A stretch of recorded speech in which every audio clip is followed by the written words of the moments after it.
Then make a courtyard for the tabernacle, enclosed with curtains made from fine linen. On the south side, the curtains will stretch for 150 feet. They will be held up by 20 bronze posts that fit into 20 bronze bases.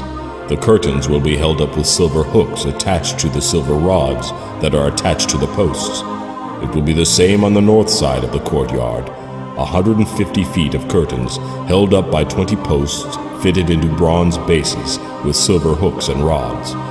The curtains on the west end of the courtyard will be 75 feet long, supported by 10 posts set into 10 bases. The east end will also be 75 feet long. The courtyard entrance will be on the east end, flanked by 2 curtains. The curtain on the right side will be 22.5 feet long, supported by 3 posts set into 3 bases. The curtain on the left side will also be 22.5 feet long, supported by 3 posts set into 3 bases. For the entrance to the courtyard, make a curtain that is 30 feet long. Fashion it from fine linen and decorate it with beautiful embroidery in blue, purple, and scarlet yarn. It will be attached to 4 posts that fit into 4 bases. All the posts around the courtyard must be connected by silver rods using silver hooks. The posts are to be set in solid bronze bases. So the entire courtyard will be 150 feet long and 75 feet wide, with curtain walls 7.5 feet high, made from fine linen. The bases supporting its walls will be made of bronze. All the articles used in the work of the tabernacle, including all the tent pegs used to support the tabernacle and the courtyard curtains, must be made of bronze. Tell the people of Israel to bring you pure olive oil for the lampstand, so it can be kept burning continually. The lampstand will be placed outside the inner curtain of the most holy place in the tabernacle. Aaron and his sons will keep the lamps burning in the Lord's presence day and night. This is a permanent law for the people of Israel, and it must be kept by all future generations.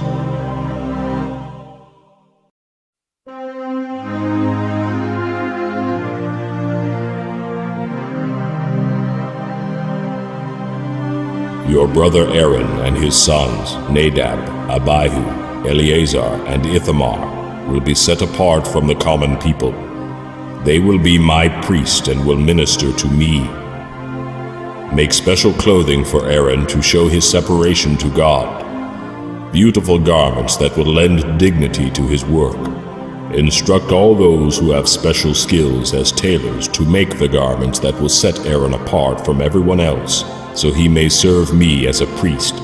They are to make a chest piece, an ephod, a robe, an embroidered tunic, a turban, and a sash.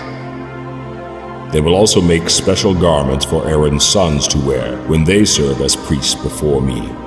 These items must be made of fine linen cloth and embroidered with gold thread and blue, purple, and scarlet yarn.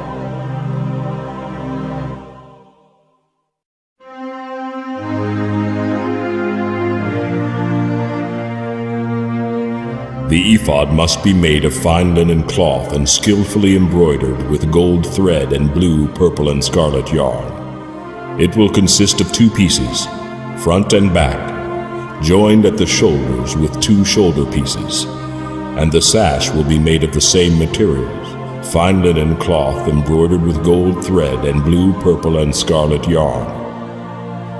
Take 2 onyx stones and engrave on them the names of the tribes of Israel. 6 names will be on each stone, naming all the tribes in the order of their ancestors' births. Engrave these names in the same way a gem cutter engraves a seal. Mount the stones in gold settings. Fasten the 2 stones on the shoulder pieces of the ephod as memorial stones for the people of Israel. Aaron will carry these names before the Lord as a constant reminder. The settings are to be made of gold filigree, and 2 cords made of pure gold will be attached to the settings on the shoulders of the ephod.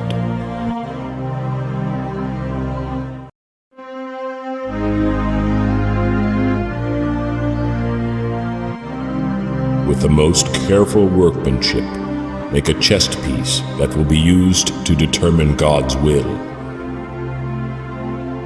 Use the same materials as you did for the ephod: fine linen cloth embroidered with gold thread and blue, purple, and scarlet yarn. This chest piece will be made of 2 folds of cloth, forming a pouch 9 inches square.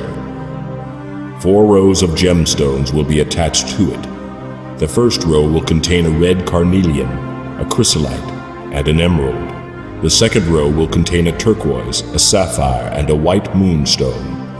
The third row will contain a jacinth, an agate, and an amethyst. The fourth row will contain a beryl, an onyx, and a jasper. All these stones will be set in gold. Each stone will represent one of the tribes of Israel, and the name of that tribe will be engraved on it as though it were a seal.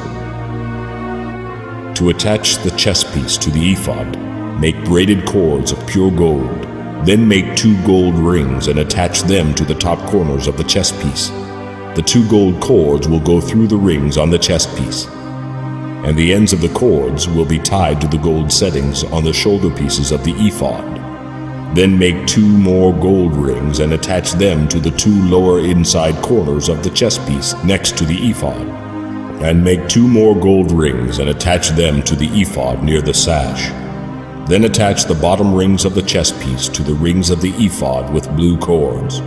This will hold the chest piece securely to the ephod above the beautiful sash. In this way, Aaron will carry the names of the tribes of Israel on the chest piece over his heart when he goes into the presence of the Lord in the holy place. Thus the Lord will be reminded of his people continually. Insert into the pocket of the chest piece the Urim and Thummim, to be carried over Aaron's heart when he goes into the Lord's presence. Thus Aaron will always carry the objects used to determine the Lord's will for his people whenever he goes in before the Lord.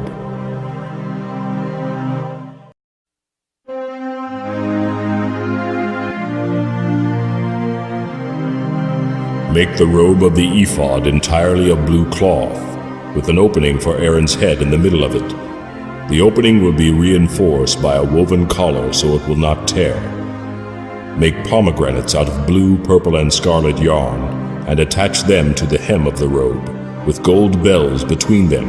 The gold bells and pomegranates are to alternate all the way around the hem. Aaron will wear this robe whenever he enters the holy place to minister to the Lord, and the bells will tinkle as he goes in and out of the Lord's presence. If he wears it, he will not die. Next, make a medallion of pure gold, using the techniques of an engraver. Inscribe it with these words: "Set apart as holy to the Lord." This medallion will be attached to the front of Aaron's turban by means of a blue cord. Aaron will wear it on his forehead, thus bearing the guilt connected with any errors regarding the sacred offerings of the people of Israel. He must always wear it, so the Lord will accept the people. Weave Aaron's patterned tunic from fine linen cloth. Fashion the turban out of this linen as well. Also make him an embroidered sash. Then, for Aaron's sons, make tunics, sashes, and headdresses to give them dignity and respect. Clothe Aaron and his sons with these garments, and then anoint and ordain them. Set them apart as holy so they can serve as my priests.